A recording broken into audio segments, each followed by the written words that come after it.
Episode 53, Kent Billingsley, author of the book, Entrepreneur to Millionaire. Yeah, and I love how you framed it, favorite mistake. It's one of those, gosh, I can't believe I did it, but boy, did I learn from it mistake. I'm Mark Cuban. This is My Favorite Mistake.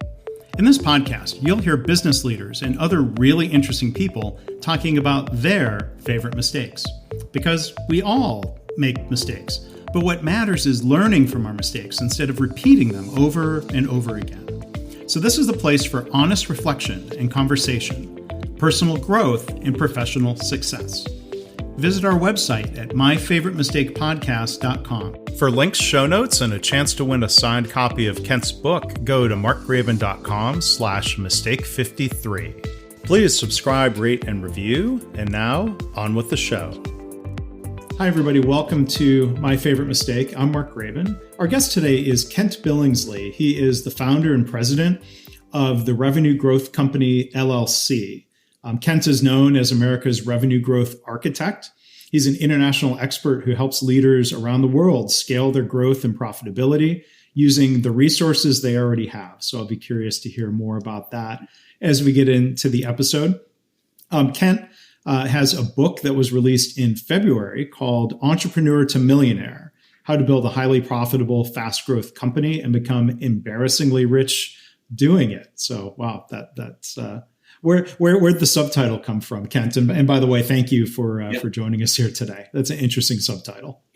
It's so interesting today for book titles and naming your products and services. You have to use keywords. You have to use words that are going to be searchable. And entrepreneur, millionaire, those are all searchable. But the word millionaire and billionaire, they've all been hijacked, and they kind of have some awkward tonality around them. And still culturally, it's like, hey, I'm a millionaire, and that I'm not comfortable watching clients, become gaudy from their success. I don't have a choice. I can do what they want. One other thing I'll mention about the book, Mark Cuban, who is in the billionaire with a B category, wrote the foreword. I don't know if he would have ever considered himself embarrassingly rich, but he's done very well, of course. And he's embarrassingly rich too. I think early last year we did a guy's trip on his new, I think it's a Bombardier 600. He has a Gulfstream 600. And it's a little embarrassing, a $60 million jet. And the people that are servicing that and the limo drivers and all that, it's a little bit embarrassing. He is a truly self-made multi-billionaire. And I've actually known Mark for 40 years. And if you want, I'll share a little bit of background with the forward with him, if you like. Sure. Go ahead.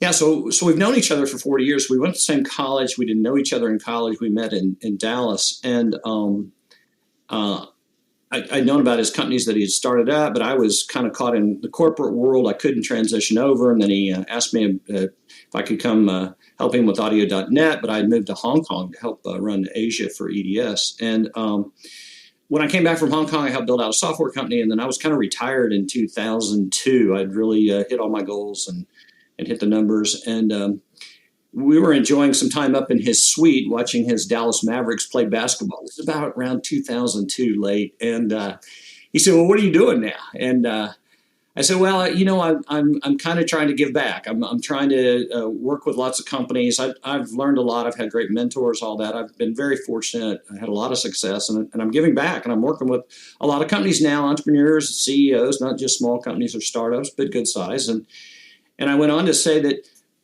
there's a pattern and a trend that I see, Mark, that's really awkward out there. And this was 2002 kind of tech wreck space. So there was a lot of companies wiped out, a lot of wealth wiped out. And I said, the companies that are around today are really good at what they do.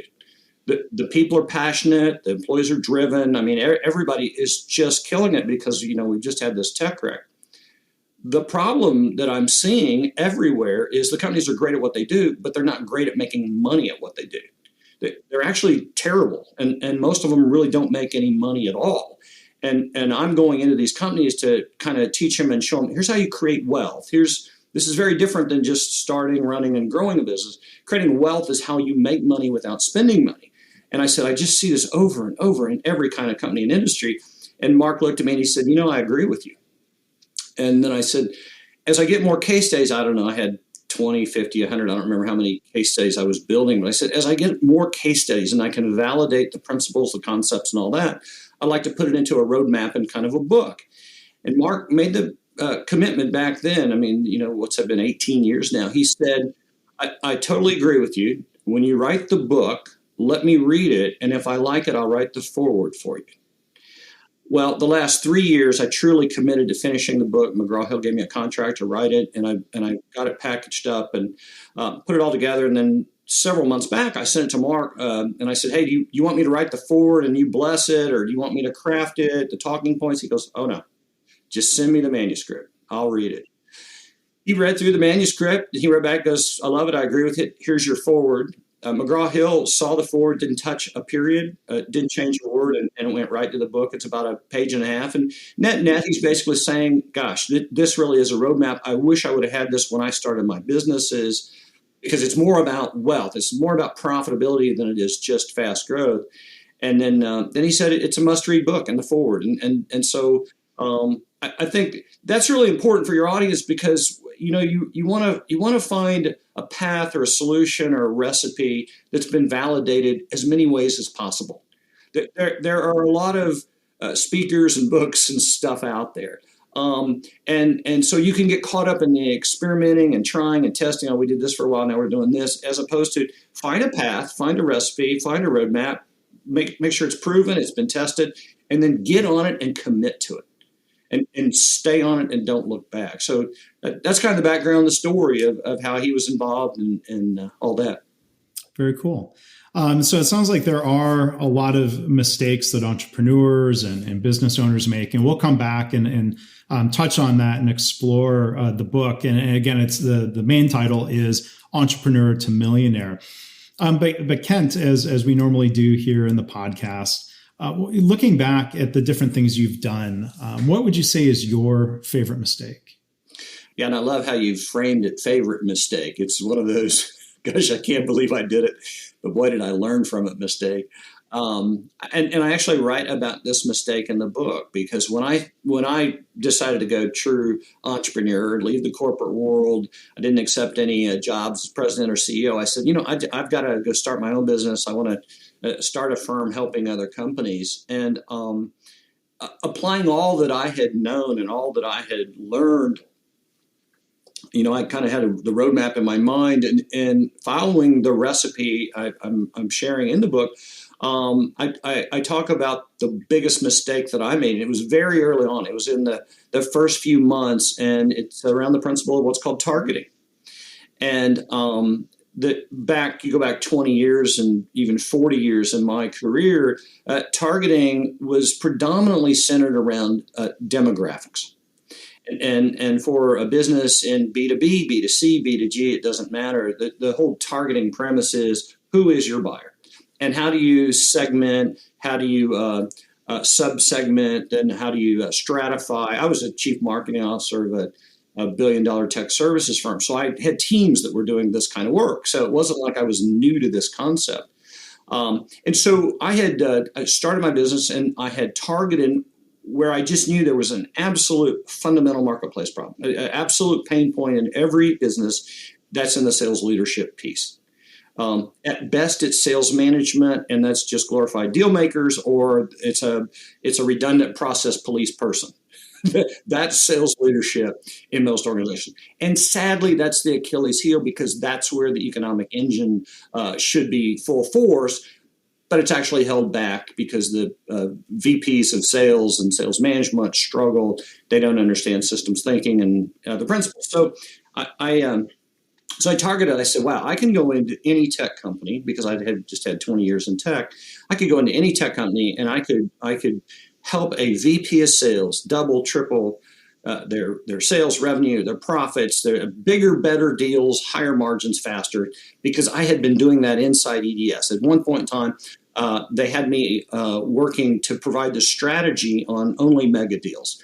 That was everything above 500 million. That was average $1 billion deals. So I was responsible. I would fly around the world. I would fly in, and I would lead the teams through the strategy work, the political strategy, the competitive strategy, the win strategy. I would provide the strategy work over a week or months for those particular deals. So, I've been trained and certified and tested. I was actually certified the experts to go do this at one point in time. So my value proposition was so rock solid. I mean, it was just so compelling that I got a little cloud, and I thought I'll just target large companies, tech VPs. It doesn't matter what tech it is, service or product. And I started calling and meeting with them, and 6 months went by, a lot of meetings, a lot of phone calls, and I just wasn't getting any traction. And I started to question everything. And I think every entrepreneur or anybody running a business at some point starts to question everything. Am I way off? What's wrong? Is it me? Is it that, they're not calling back, and what's going on? And I really was testing every principle and concept that I had learned, and even the more from less in the positive way, not the negative way. And so I called back a couple of the VPs of sales and started just asking them and saying, you know what, forget the proposal, forget the engagement. Can you just share with me, how did our meeting go and what your thoughts and feelings were? And it took a few phone calls and some coffee sessions and all that.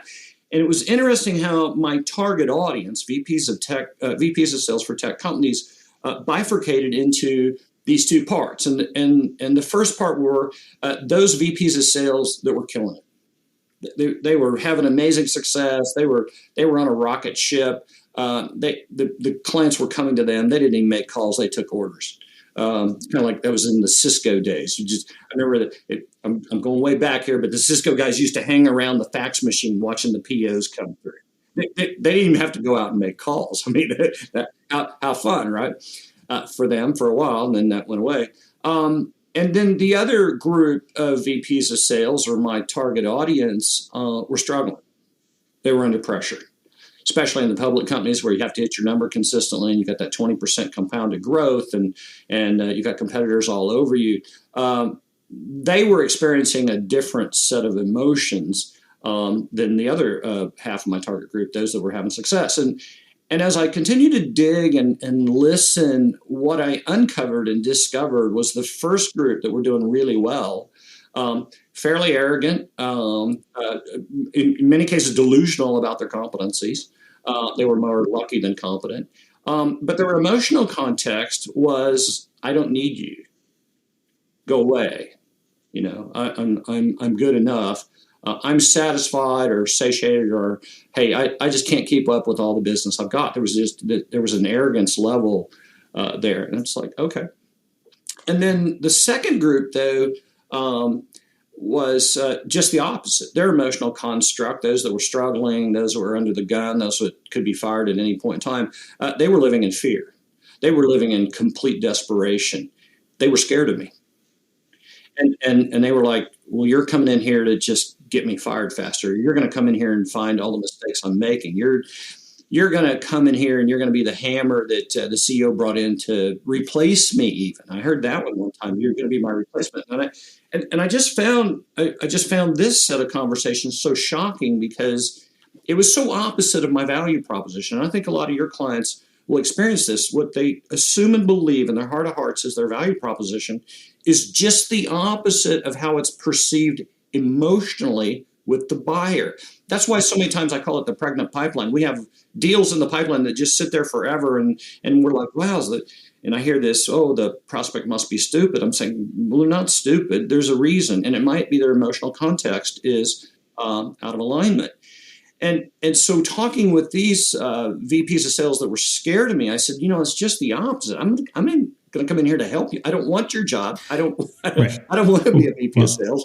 I don't want to report to anyone. I'm just here to help, bringing my 30, 40 years of expertise. And to date, I've built over 1,000 sales and marketing organizations around the world, from startups to some clients have thousands of salespeople.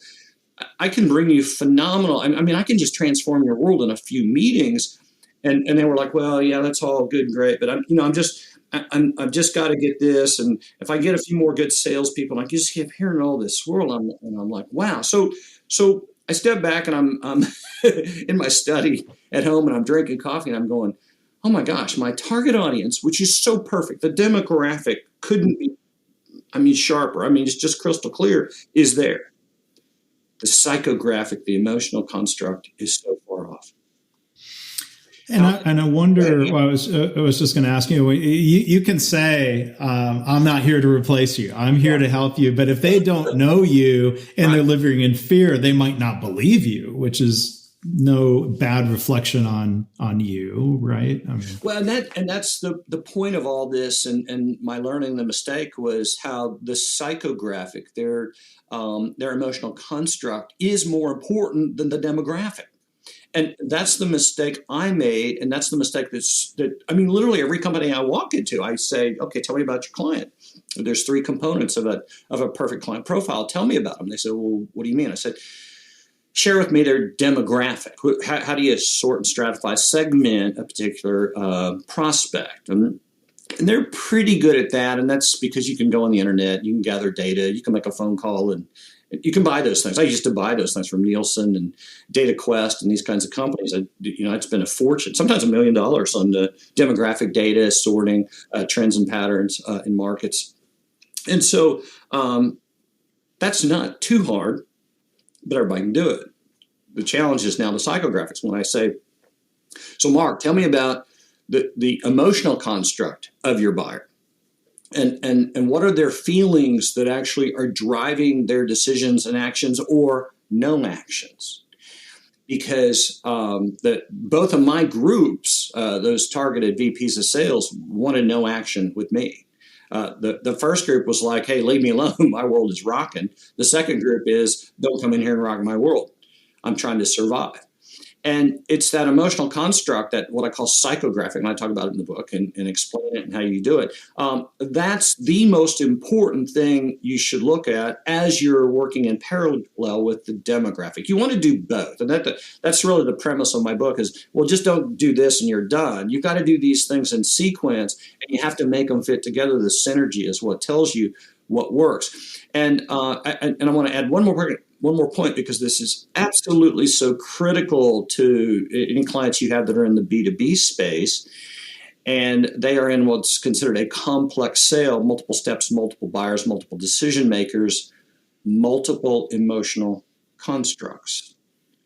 Meaning that they could be calling on the CEO that's saying, oh my God, we got to do this. We're going to do this. I love this. And then you've got some influencer somewhere in the organization that goes, that's not going to happen here.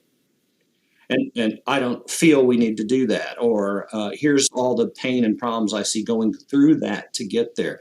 And this is where so many salespeople and sales teams fumble today, is they don't understand the emotional construct or the emotional value proposition. They're so focused, and the sales training programs are so focused on the logical value proposition, the ROI, when do I get the payback, the IRR, internal rates of return, and hurdles and things like that.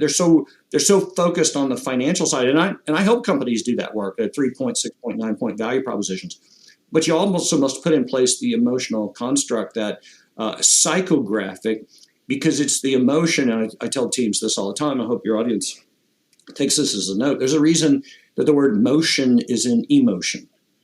The word motion is not in thinking, it's in feeling. And how do they feel? And if you want motion with your relationships and your prospects and your opportunities, and even transitioning your clients from whatever level of relationship to a higher level of relationship, it's all about the emotional construct.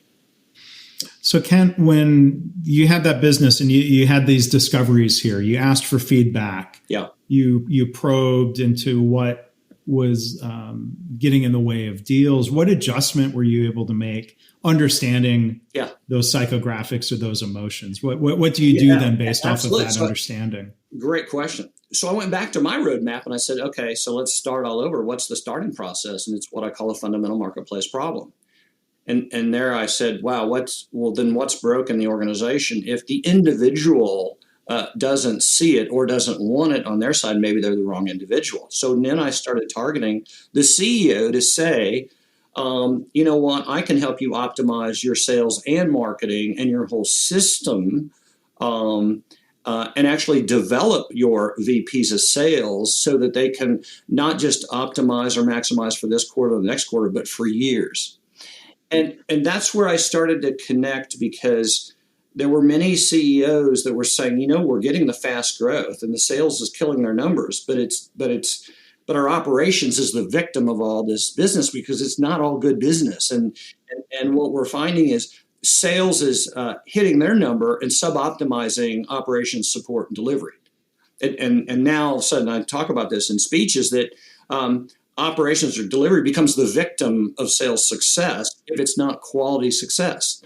And so what happens is many times operations or delivery has to come back and get involved and go, that's not a good deal, or that's a bad deal, or stop this, or whatever. But sales is over here saying, I don't care. I'm compensated and I'm rewarded for new deals. If they have hair on them, they're bad, or, we misset the client expectations that can never be met, then, that's not our problem. We're off to the next deal. And what I found is I all of a sudden instantly connected with the CEO, the business owner, even the entrepreneur that said, okay, we've got to get a more holistic view. We've got to get out of the silos of its sales, and then its delivery, and then its support, and then it's marketing. We've got to get in more of a holistic where we're all working together to actually optimize. Because and I had to spend the time to educate that. I said, even if your sales department is hitting all their numbers, that doesn't mean you're running an optimized organization. And I would explain that, and I would show that. And then you could see the lights go on, and I'm saying, not only that, here's what you're leaving on the table. And then number two, and this is what the book backs up, is here's all the resources and money and time and energy you're burning to get those numbers. So you're buying your growth and you're destroying creating wealth inside your business. And all of a sudden my business, what did I pick up? 25 clients going into the second year. And then I just really never looked back, because when the VPs of sales were told, we're bringing in this guy to make your world better and help the company, then the walls came down. Then the emotional construct was, okay, he is here to help. And it was so interesting and really painful, Mark, because, and this is why it's such a mistake, because in my heart of hearts, I so wanted to help these VPs of sales. I couldn't have been more pure in my intent. I couldn't have been more deeper with my value proposition and my tools, but it didn't connect at all. And there are a lot of companies out there, listeners that you have, that they're experiencing this. They're saying, well, why aren't we connected? Why aren't clients coming to us? Why aren't we attracting the perfect client profile? And so much of it's around this psychographic is not either even understood or it's not prioritized. And I'll unpack that a little bit more and stop me at any point. What I mean by prioritized is that there are emotional states that we all have as humans, and but they're not prioritized. I mean, you can have fear and excitement at the same time, but which one's the motivator? Which one is the driver that's going to bring change or a decision, and why? And then even more importantly is who's the most important influential person in the account. If it's a complex sale, what is their emotional construct and how would they prioritize it? And so when I talk to teams about psychographics, it's not that you can identify, well, they're frustrated, angry, disappointed, upset, pissed off. I'm like, well, that's a great list, but what's number one? Oh, I don't know number one. What did you ask them? Yeah. It might depend on the day, even though, of which one is number one. I mean, like, talk about complex sales. People are complex, and you touch on a lot of points that I've had an opportunity to learn about. My background is engineering, an MBA, and you would think I would be really heavy on the quant side, the logical, the math, the ROI. But looking at people, and I've had opportunities to learn working in healthcare about counseling and psychology. And the idea, the puzzling idea is that when change is logically a good thing, and part of our brain can say, well, logically, yes, I should do that, there are other parts of the brain that get in the way. We have reasons to change. We have reasons not to change. The parallel I hear from you is that people might say, well, I have reasons to buy, and I also have reasons not to buy. Where's that balance at any particular time? How do you help move them to feel safe or comfortable to say, well, I am going to buy? So, and wow, we could spend a couple hours on that topic because it's so important. The first one is you may never get everyone to agree with how they feel. And that's where a big mistake today. Leaders are trying to create democracies. Everybody gets a vote. That can't happen. That can't work like that. You can't make decisions fast enough, and you may not make decisions what are best for the company. Individuals usually make decisions what's best for them. You just can't have that. And I know people want it, but I'm saying that's how governments should work, but that's not how companies can work. The other problem you have is you don't have to make everybody happy. You have to make the right people happy. You have to identify those individuals that really have the company first and the client first for that company, and align with them and let them deal with the others. And I want to make this point because this is so critical in a complex sale. We can be naive, and salespeople, a lot of them are just so naive just because they haven't seen it. They haven't been on the other side. I've been an executive in a large corporation where I managed procurement. I watched the $100 million decisions navigate through my company. I was involved in them, or I watched them from the side. The challenge there is that these complex decisions that go down and have the emotional constructs, there are groups involved, and like you say, they change. And so when they're going through their processes and changing, some of these people are going to lose. And that's a very important point. And I just tell teams this sometimes, just so it's on their radar. In almost every major decision, there will be losers. There will be people inside the company that their world is not going to be better. Matter of fact, their world might go away. And I sold outsourcing services back in the early 80s, and which meant that we would come in and we would then take over, and I learned not to use that word after the second meeting. We would take over or assume control of all data processing, network management in the banks. It would be check processing, ATMs. We would now be a third party responsible for all that. You don't think there'd be some disruption? The MIS director or the CTO, I mean, that was a freak out because they just lost their empire. There were people in there that had built their code and their programs, and they had created their career protection environments that were going to get blown up. And so I was walking into sometimes a hornet's nest because what those people were doing were actually holding the company back. But it was great for them, but not for the company. And the CEO would have to come down and say, we're making a major strategic change. We are now going to outsource to a third party. All 80, 90% of all operations will now be assumed under control of this operation. The data centers will run around the world. They will no longer be located on site or slightly remote site. So I learned early and often that there would always be people that would consider them victims or be losers, or they would not come out on the good side of this decision. And you had to learn how to manage that inside that and deal with that emotional construct. Now, one of the things that EDS did really well, we were masters at the transition, masters at finding people's homes, finding people jobs, finding people career paths, actually giving them better career paths because they had more opportunities in larger companies than they did in small ones. But my point to the listeners is you have to understand, and sometimes in simple sales, transaction sales, that can happen too. But always in complex sales, there will be losers. There will be people that will become victims, or their world won't be better. And you need to factor that in. You need to look at that emotional state. So let me share with the audience. So how do you do that? Well, the way you do that is your internal folks, your coaches and your sponsors, you talk through this with them. And it probably wasn't till, I don't know how many major contracts I had put together to where I made that part of my agenda, was somewhere in the process. I'd say, Mark, we need to have a meeting about some people and their feelings and where they're going to be on the other side of this decision. And I learned to discover that was one of the most important meetings I ever had.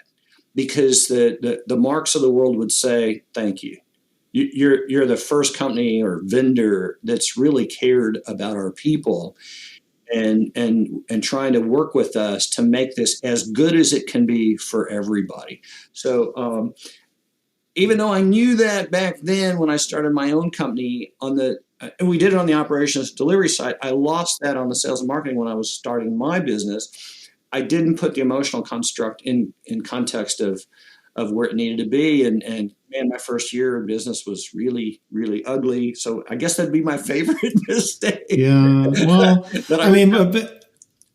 but Kent, what I hear you saying is, from the different examples, kind of large and small, there's this repeated pattern of you learning from those mistakes, whether it was using the phrase take over or the other things. I mean, and that's what this podcast is all about. It's embracing the learning that comes from these mistakes. I appreciate you sharing and telling us those stories. You've touched on something. It's a whole chapter in my book, and it's called Blueprinting Optimization, because I've got some corporate people that want to hear the corporate words. But in reality, so what's it mean?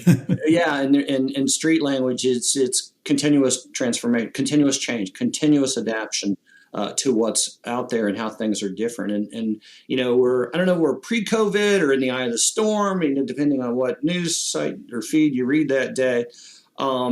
All I can say is things are different, and they're not going to go back, and we're not going to re-norm or whatever. Things are different, and a lot of fundamental marketplace problems that companies were solving are gone, are changed, or must be satisfied in a completely different way today. And so you bring up a great point. I call it accelerated learning, feedback learning. That has to become a core competency inside your business.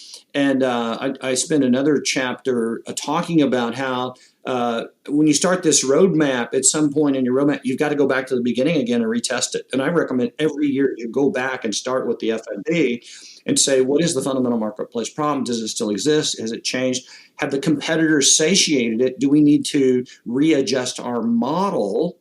I've had to readjust my models. The event speaking business got totally wiped out. I can look at my calendar now and I see live events coming up in the next month, even without Texas fully opening, but they are this week. We're having live events. I've done 2 or 3 now, and I've got several scheduled.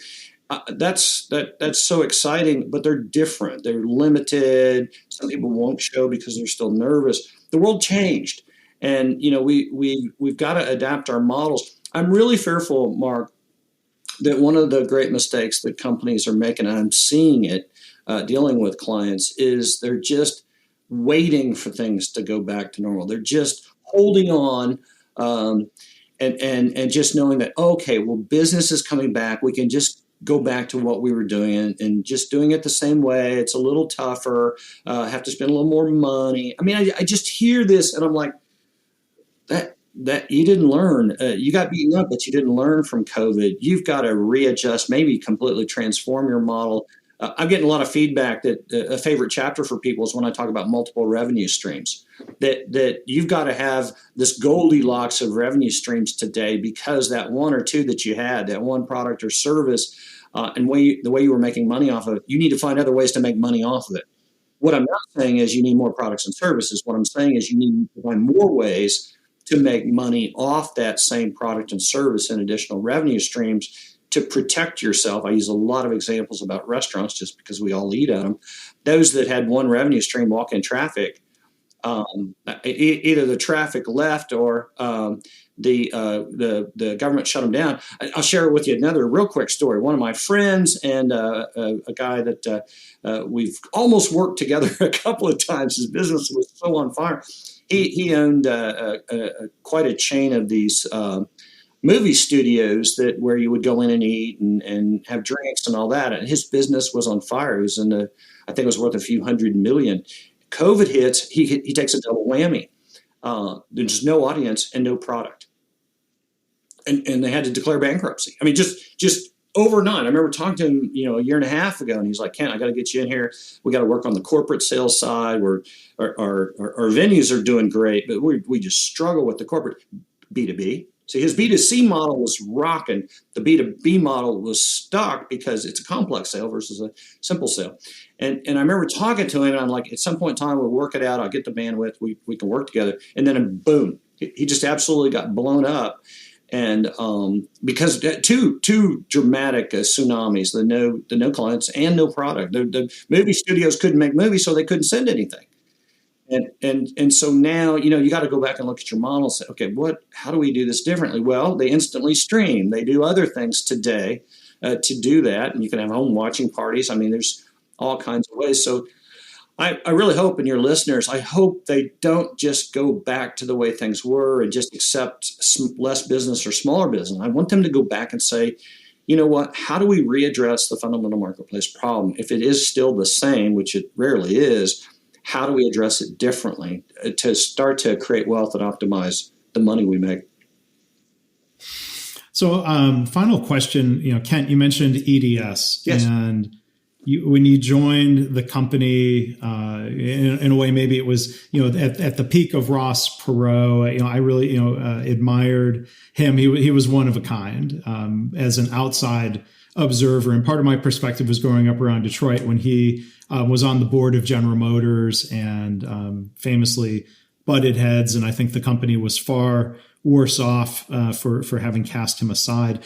I want to hear your perspectives on EDS and Ross Perot. Yeah, so I had moved to Dallas in the 80s. That's when I had met Mark Cuban, and I was brought to Dallas by a division of PepsiCo, Frito-Lay, and I was in their management training program, and I was working through the ranks, and just a great company, tremendous product. I mean, who doesn't like Doritos or Lay's or Fritos? I mean, come on. And I kept hearing these stories about this little squeaky guy who runs this company over on Forest Lane, and he really is secretive what they do, but they do these government contracts. And I heard this concept of information processing services. And I couldn't swallow that in one gulp. And I had to chew on that and ask my friends, what is that? What does it do? And no one really knew. And so I started researching the company, and I'd listen to him speak, or he'd be on the news, Ross Perot. And I just got this feeling inside, and maybe this is a definition of leadership, but I said, I have to work for this guy. I have to be part of his company. I called them, and I told them basically, I got the HR department, or I don't remember where I landed, but I said, my name is Kent Billingsley, and I have to come work for you. And what were their psychographics about that? No. Yeah. And they asked me about my background. They go, you're not a fit. And I go, well, I've heard you've got some kind of training program or something in marketing development, or I know you've got SE development. I don't want to be an SE, but you've got marketing development. I have a marketing degree, and I came in from every angle, and I had to go through a series of interviews and team interviews, and I kept hearing no everywhere I went.